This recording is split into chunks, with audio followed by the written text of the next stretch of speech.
Hi, and welcome to the X22 Report Spotlight. My name is Dave, and we have a returning guest, James Wesley Rawls.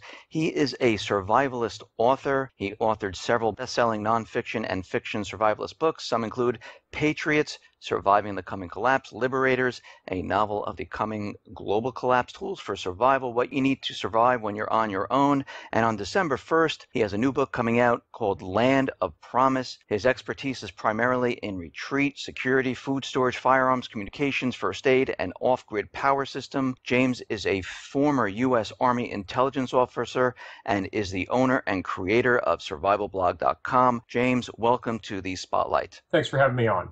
Hey, thanks for coming back on with us. And I wanted to start out what has been happening across the ocean here in the Middle East and in China. Now, we see the United States, they just sailed their warships out in the Pacific around the Spratly Islands.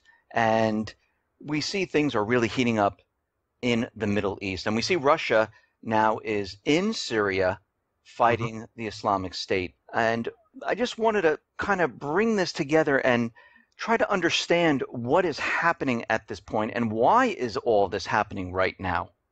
Well, I think the thing to keep in mind is that what's going on in East Asia and what's going on in Southwest Asia is really evidence of a titanic power struggle that's going on. It's a struggle between nation states. It's a struggle between currencies. We have the U.S. dollar has been the world's reserve currency since the end of World War II, and they desperately want to retain that status as the world's reserve currency. But we have a government that has a debt level around 110% of GDP, and it's just a matter of time before the U.S. dollar falls into disfavor and is supplanted by a different world reserve currency. I'm not sure what it will be. It's possible it could be the Chinese yuan, or it could be the euro, could be any number of different currencies, or it could be a completely new currency. But definitely the handwriting is on the wall. And if you look at American foreign policy since the 1950s, a lot of it has revolved around the ready supply of cheap oil to keep the big machine moving.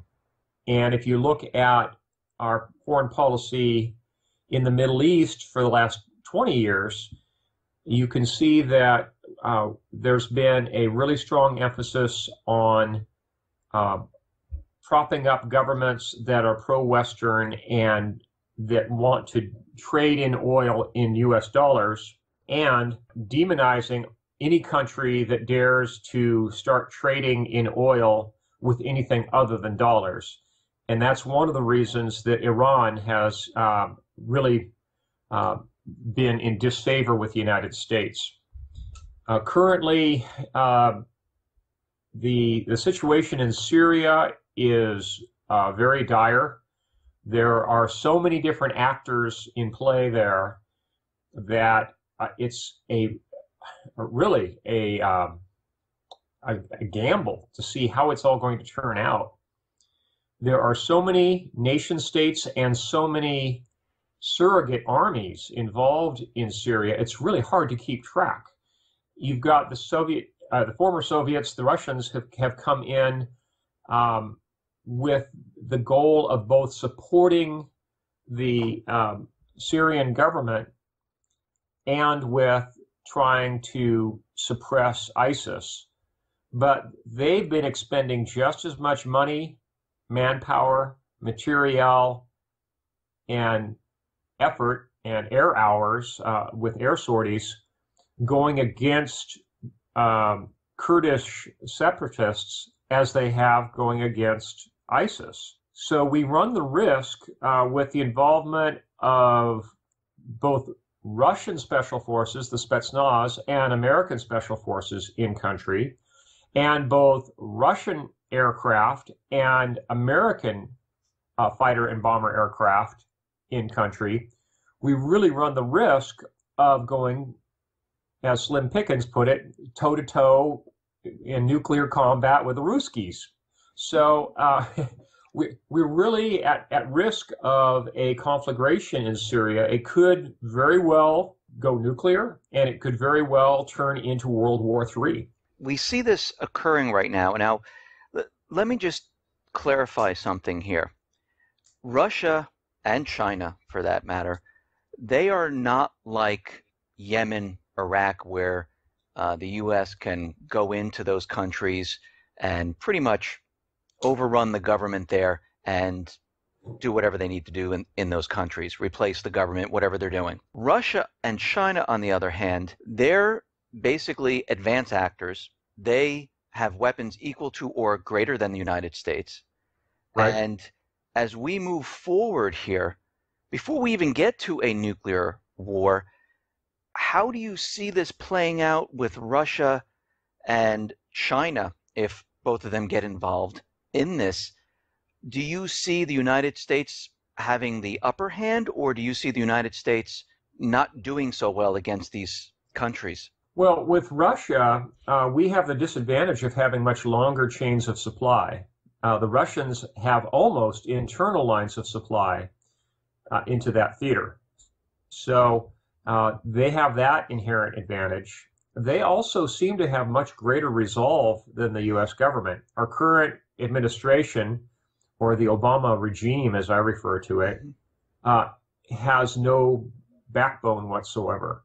If you look at the history of the Obama administration, time and time again, they have kowtowed to other governments.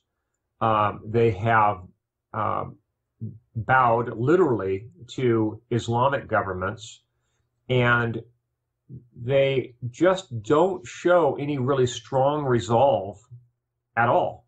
If you look at the way all the negotiations went on with Iran for the much hyped nuclear containment deal, we basically caved into the Iranians time and time again and gave them just the treaty that they wanted with no verification whatsoever and with no teeth in it whatsoever if they were to violate that treaty. So I think that if anything, the United States is at a disadvantage in Syria and throughout the whole Middle East, and throughout all of Southwest Asia, really. And as time goes on, we will probably see the United States either hand off its responsibilities to surrogates or suffer some really humiliating defeats simply because of manpower disparities. And, we may very well see American aviators paraded through the streets. And depending on who captures them, if they're captured by ISIS, we may see them decapitated. And if we see them captured by the Syrian government, we may see them put on show trials. And if we see them captured by the Russians, we may see them handed back to the United States quite ignominiously. So essentially, it's a lose-lose situation in Syria. How is this war? I mean, everyone's talking about war. You see it, on other alternative media. You see it even in the corporate media. And people have been talking about World War III. But the question is, and I just want everyone to be clear and understand how this war is going to be completely different than World War I and World War II. I mean, those two wars, nothing really happened here in the United States. Right. We very well could see terrorist attacks or weapons of mass destruction of various sorts used right on American soil. And unlike World War II, which lasted, well, if you include the Spanish Civil War, which really was the precursor to World War II, which lasted over 10 years, we could see World War III last less than a year, maybe only 8 or 10 months before it reached a conclusion where the disparity of force became so obvious, where the amount of territory controlled became so great, and where the attrition of American military aircraft was so great, and the expenditure of cruise missiles was so great that we would be forced to reach terms with the Russians within 8 or 10 months. Do you think before that, before we're reaching terms, do you think we would see forces on U.S. soil from No, Russia or China? no, but I think we could very well see weapons of mass destruction used Mm. against the American citizenry. The United States is a particularly difficult landmass to invade, uh, partly because we have one of the most heavily armed citizenries on the planet. I think only Yemen has more firearms per capita than the United States, and even those guns aren't counted. So it would be a fool's errand to try to physically invade the United States. But as recent history has shown, it's very easy to terrorize the American people. And all it would take is one biological weapon, one chemical weapon, one even subcritical mass nuclear weapon, just a dirty bomb, to throw America into an absolute panic. Do you think during this course, as it plays out, Russia would fire one of its ballistic missiles just to show that they can reach the United States and get through, the missile shield and hit a target here in the United States to send a That's message that, we can do this? that's actually problematic because our missile defense system really cannot distinguish between a intercontinental ballistic missile that's carrying a nuclear warhead versus one that's carrying a conventional warhead. And the response that we've planned for and trained with so diligently has always been a nuclear response. In fact, back, I guess, 8 or 10 years ago now, there was considerable talk of turning some Trident nuclear missiles into conventional warhead missiles. But that idea was scrapped because the military planners realized that if those were used against any nuclear power, they might misinterpret a launch of one of those missiles from a submarine as a nuclear launch, and then go ahead and initiate a nuclear response. So I think that the Russians are basically in the same situation. They wouldn't use an intercontinental missile against the United States, and in fact, I think that in the war in Syria, their basic game plan is to use as much firepower as they can politically get away with, which means everything short of nuclear weapons, in theater, and then they would use surrogates for the sake of deniability for actual attacks on the United States. They would either equip terrorist groups or attribute their use of weapons to the use by terrorist groups if they were going to have any physical attacks on the United States or U.S. infrastructure. From your statement from the beginning when we started here, all of this is happening because basically the dollar is dying. We're heading towards a collapse of the private Western central bank system. Correct. And here in the United States, we see our government doing many different things like spying on the American people, creating laws that kind of violates our rights. And it seems at this point that they're continually doing this. I mean, DHS, they're looking at basically setting up a color-coded domestic alert system for domestic terrorism. Mm-hmm. I mean, what is the purpose of all of this? I mean, why are they spying on American people? Why are they so concerned about the domestic population? I mean, we see increased security at government buildings. I mean, the White House has new spikes on the fence. Why are they so worried about the American people? Well, I think what it comes right down to is that the power elite wants to remain in power. They can't afford to have any sort of domestic uprising that would compromise their position. Because when you come right down to it, it's a very few people. that are controlling a very big government, but that very big government is still, in total terms, uh, a number of government employees, or at least pistol packing employees, that's just a tiny number compared to the number of armed citizens in this country. So they're attempting to both simultaneously monitor and buffalo the American people. They want to have basically a total information awareness state where they can monitor anyone that they consider a malcontent and be ready to pounce on them. And they want to intimidate the American people and make them think that they are impotent in terms of having any sort of uprising against the U.S. government. We see the government continually pushing gun legislation, and John Kerry signed the UN Arms Treaty. Of course, the Senate has not passed it, but is this part of it where they would like to remove the weapons from the people? I'm sure that that's probably their fondest dream, but it's also absolutely impossible for them to accomplish within the scale of the next 5 or even 10 generations. The reason being is that there's literally a firearm out there for every man, woman, and child in the country. And somewhere of upwards of 90% of those have no paper trail whatsoever because they've been passed on multi-generationally.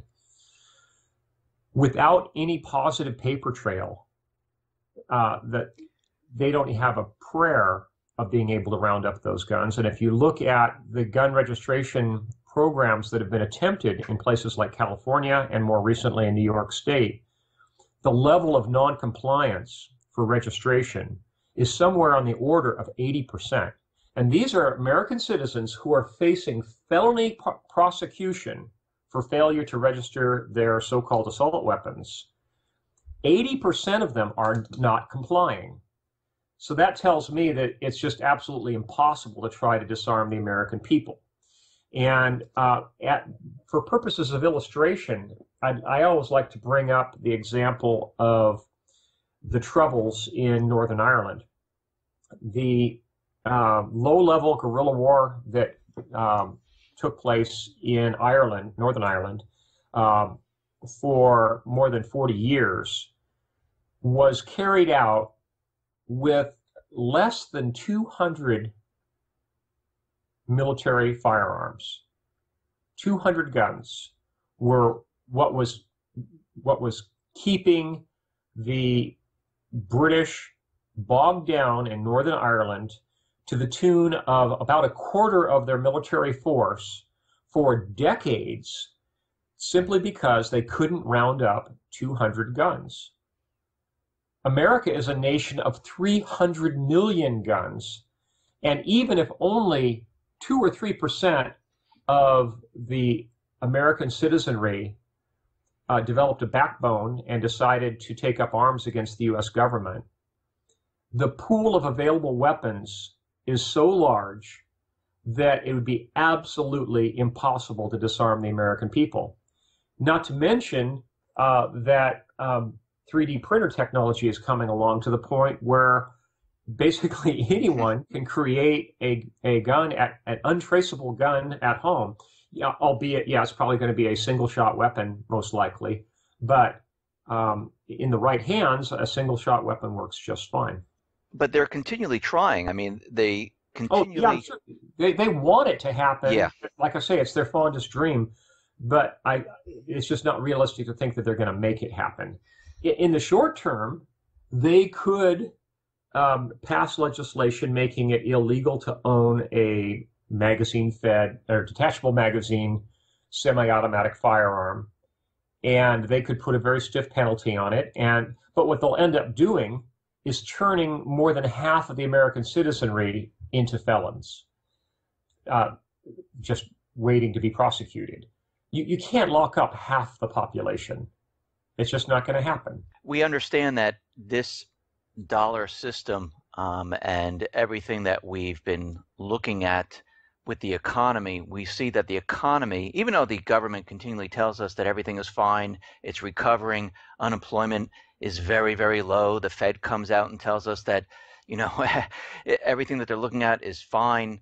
When you really look at the real data and information, and you see that retail is contracting, housing is starting to kind of fall apart. We heard of Freddie and Fannie yesterday might need an injection of about $400 million. Yeah, here we go again. Yeah. Yeah, And you're starting to see all this, and you're starting to realize that this economy is not doing as well as they're saying. And we yeah. did have that scare in August, September of the stock market, but it looks like they've been pumping it up and trying to. It seems like that's the only thing they have to hold on to is the stock market. Yes, essentially, if you look at if you want to look at the real economy, look at the genuine unemployment figures and look at the corporate layoffs. Look at transnational shipping, like the Baltic Dry Index, for example. Look at all the shippers reducing their sailing schedules, for example.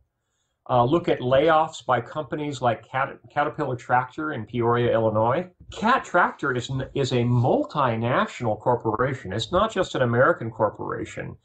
And they sell over 200 types of heavy equipment.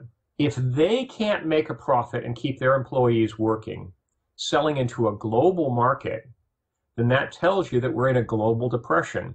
And frankly, I think we've been in a depression. We've just been in the opening stages of it ever since about 2001.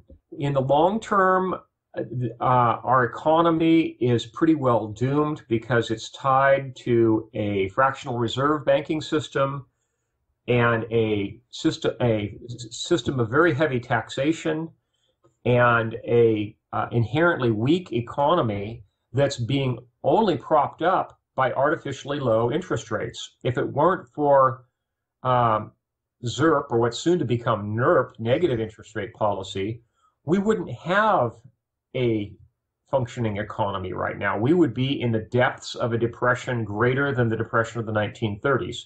So while Obama has been in office, he's nearly doubled the national debt, and all of that money that's being pumped into the system artificially is essentially just keeping this dying horse from collapsing. So how bad do you think this is going to get? I mean, are we looking at a 2008 type of crisis, or is this going to be a lot worse? I think it's going to be a lot worse. I think it could very well be like the scenario I laid out in my first novel series, the Patriot series, where you see an economic collapse that goes hyperinflationary.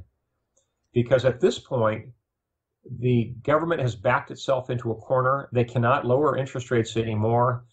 And at this point, once their foreign creditors refuse to turn over American Treasury paper, keep renewing it, then their only solution will be to inflate their way out of the problem. Inflation, of course, is a hidden form of taxation. So essentially, what they're going to be doing by inflating the currency by 50% per year, say, and then more, is they're effectively going to be placing a 50% tax on the American people on their after-income savings. You know, one of the great things about America is that even though we've had fairly high taxation, they've only taxed us once.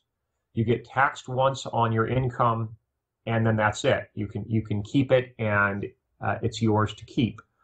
But through inflation, if they institute high inflation through massive overspending, then effectively you're getting taxed twice. You're getting taxed a second time in the form of a hidden tax, which is the inflation of the currency, which means the buying power of your currency will be cut by half, and then by half again, and then by half again.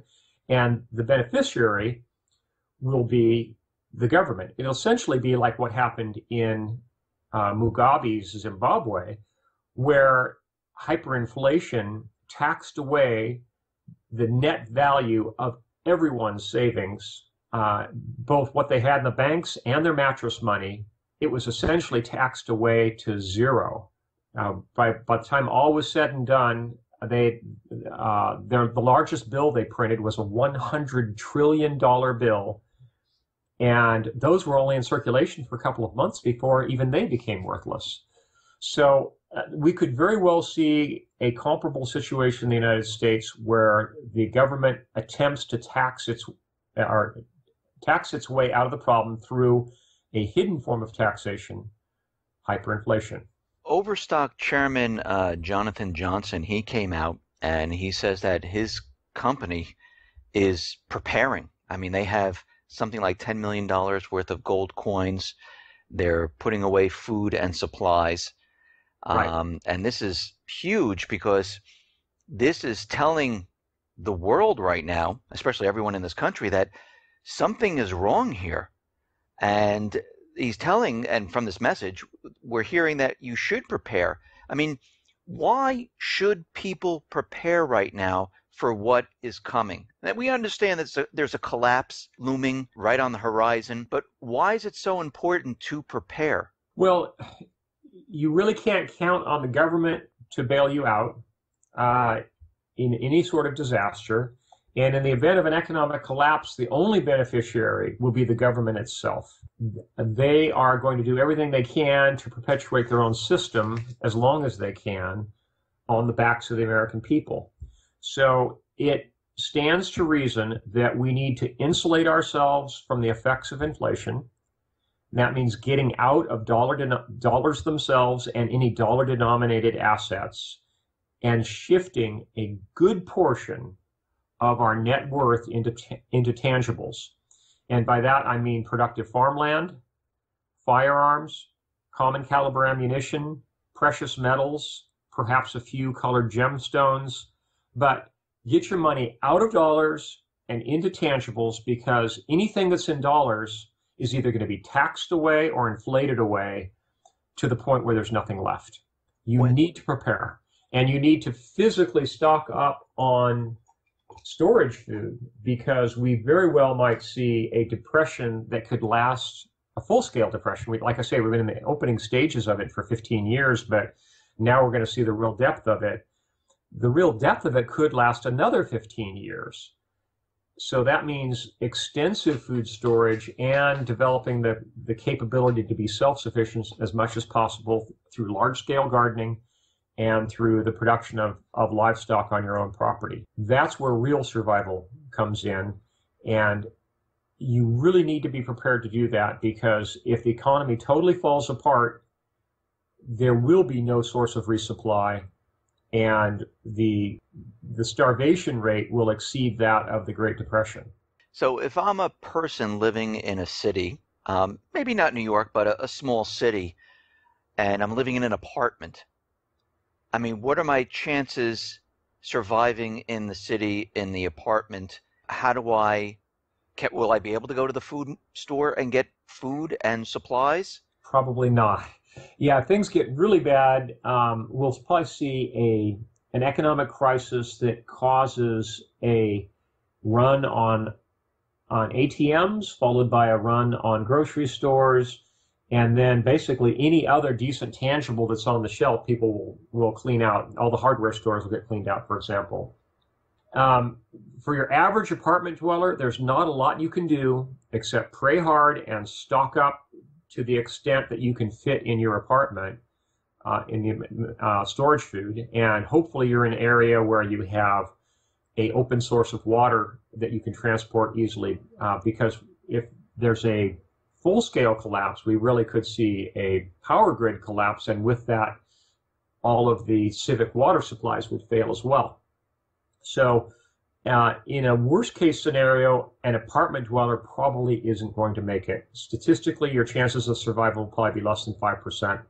And your only real hope would be if you had country cousins and you can bug out of the big city as quickly as possible to a well-prepared rural retreat that's already stocked, because you may only have one trip out of Dodge. You may just have one trip. You won't have a chance to go back and get anything else. So the vast majority of your food storage, your gardening tools, your gardening seed, weapons, ammunition, communications equipment, all that needs to be pre-positioned at that rural retreat. When we hear about the collapse, and we just mentioned the city, there's going to be, no resupplies of the food inside the city. And a lot of people talk about, people rioting, people getting, of course, very upset that there's no food. Do you see a mass migration at that point of people trying to leave the cities? I mean, there's Yes. thousands upon thousands of people, and of course, the East Coast, the West Coast. I mean, there's a lot of people. Right. Do you Well, I think see? what we're seeing right now in Eastern Europe with the flow of Islamic so-called refugees, it's actually an invasion of Western Europe, is just kind of a foretaste of what we would see in the event of an economic collapse in this country. We'll see a huge number of people who are forced out of the big cities and who are going to disperse themselves into the suburbs and eventually into the countryside. And in fact, eventually all the way to wilderness areas. Some of them will get that far. But it is very likely that what we'll see is what I refer to as the Golden Horde, which is going to be a mixed group of both refugees, legitimate refugees, and looters pouring out of the big city. The problem will be most of them will be armed, and it will be very hard to distinguish between those people who are legitimate refugees and those who have actually just come out of the big cities to go looting. They'll be like Vikings. They'll be on a Viking mission. So where will the government be at this point when all this is going down? I think that the government will be in hiding, quaking in their boots, hoping that they don't get hung from the nearest lamppost. So, Really, the government, at that point, the government won't be able to respond. The organizations like FEMA really are not prepared to cope with a disaster of that scale. Once the system starts to break down, even any attempt of the government to respond will be like spitting in the wind. It's just not going to have any real effect. Even if the government wanted to declare martial law, for example, there aren't enough if you take all federal troops and all of federal law enforcement together, they would only be able to institute martial law in 2 or 3 major cities. So who's going to institute martial law in the rest of the cities? It's just not going to happen. The numbers just don't add up. And I think that's one reason why you see the real mission of organizations like FEMA, its underlying mission that's not very well publicized is actually continuity of government. Their real mission is to try to preserve government functions in the midst of a massive collapse. And that's why the government has invested millions upon millions of dollars into deep underground shelters and communications infrastructure to go with it. before this actually occurs where everything starts breaking down, at the beginning stages where things start to break down, what do you think the government's response will be? Let's say the market, like we saw back in 2000. Yeah, I think well, there's already circuit breaker procedures in effect for the stock market, but the government itself could institute a cessation of trading on the stock market and on all the commodities markets. The government would probably declare a banking emergency where all the ATMs would be shut down and all the doors of all banks would be closed. And it would be a matter of weeks or even months before people might be able to get back into their banks and be able to get to their safe deposit boxes. So let that be a reminder to your listeners. Do not store your precious metals in your safe deposit box. Do not. You need to keep them well hidden at home because your access to those precious metals will probably be curtailed by a banking holiday. So a lot of people thought that, the economy was not going to make it through this fall. I mean, we saw what happened in August with the stock market, September, and a lot of people were saying, oh, most likely in October, maybe November. What is your time frame when you think things really are going to start falling apart? It's really difficult to predict, and I never underestimate the ability of the U.S. government, which is essentially a banker's government, to kick the can down the road just a mile or two further. They may try to keep propping up the economy through ZERP and NERP beyond the next presidential election, November of 2016. because they may want to see God forbid, a Hitler administration. They may want to see that get beyond that election cycle before they allow things to fall apart. And there are a lot of secret transnational agreements between nation states and between bankers. When they announced that quantitative easing was ending in the United States, I just laughed. There's no way they can stop quantitative easing. What they've done is they've replaced it with a hidden form of quantitative easing by means of international transfers of credit swaps, for example, and some really large derivatives manipulations. They still have just as much quantitative easing going on right now, even though officially QE2 is ended.